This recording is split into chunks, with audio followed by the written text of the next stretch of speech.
તમારો એક વિડીયો જોયો શંખેશ્વર વિશે. બધા જૈન મિત્રો પાસેથી પણ સાંભળ્યું કે જીવનમાં એક વખત તો શંખેશ્વર જવું જ. તમે જરા શંખેશ્વરનું મહત્વ.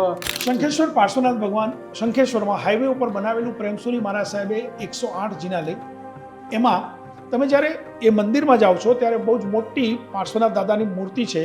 એ મૂર્તિના દર્શન કરતાં પહેલાં તમે નાની નાની 108 ડેરી છે, એ નાની નાની 108 ડેરી છે, એમાં 81 નંબરની ડેરી જ્યાં સ્તંભન પાર્શ્વનાથ દાદા છે. આ સ્તંભન પાર્શ્વનાથ દાદા એટલે ખંભાતના છે. હવે હું એટલું મારો પોતાનો અનુભવ એવું કહે છે કે જો તમે શંખેશ્વર જાઓ અને એ 81 નંબરની ડેરી સ્તંભન પાર્શ્વનાથ દાદાને મંદિરે જઈ તમારા મનની અંદર, જેમ અત્યારે તમે ને હું વાત કરીએ છીએ એમ દાદા સાથે વાત કરવાની છે. કોઈ ઘી નથી માનવાનું, કોઈ દાન દક્ષિણા નથી દેવાની, કોઈ પણ પ્રકારના ફળ ફૂલ કંઈ ધરાવવાના નથી. બસ માત્ર ત્યાં જઈ તમારા મનની જે કંઈ પણ વાત છે એ સ્તંભન પાર્શ્વનાથ દાદાને તમે જો કહેશો તો હું ચોક્કસ માનું છું કે તમને એનું શુભ ફળ મળશે અને તમારું કાર્ય થશે થશે થશે અને થશે.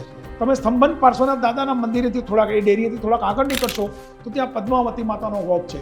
હવે પદ્માવતી માતાનો જે ગોખ છે એની એક્ઝેક્ટ સામે ઉપર સિલિંગમાં શ્રીયંત્ર છે. ત્યાં પદ્માવતી માતાના ગોખની સામે શ્રીયંત્રની એક્ઝેક્ટ નીચે ઊભા રહી અને એક શ્લોક બોલવાનો છે. બરાબર સાંભળજો. ઓમ પદ્માવતી પદ્મનેત્રે પદ્માસને લક્ષ્મીદાયની વાંછા પૂર્ણી રિદ્ધિ સિદ્ધિ કુરુ કુરુ સ્વાહા. જો આટલું બોલશો તો હું એવું માનું છું કે પદ્માવતી માતાના 4 હાથ તમારી ઉપર હશે અને તરત જ એમની બાજુમાં લક્ષ્મીજી માતાનો ગોખ છે. ત્યાં પણ તમારે એક શ્લોક બોલવાનો છે. ઓમ રીમ શ્રીમ મહાલક્ષ્મી પુરઈ પુરઈ કુરુ કુરુ સ્વાહા. બસ આટલું બોલો. એક વખત શંખેશ્વર જજો.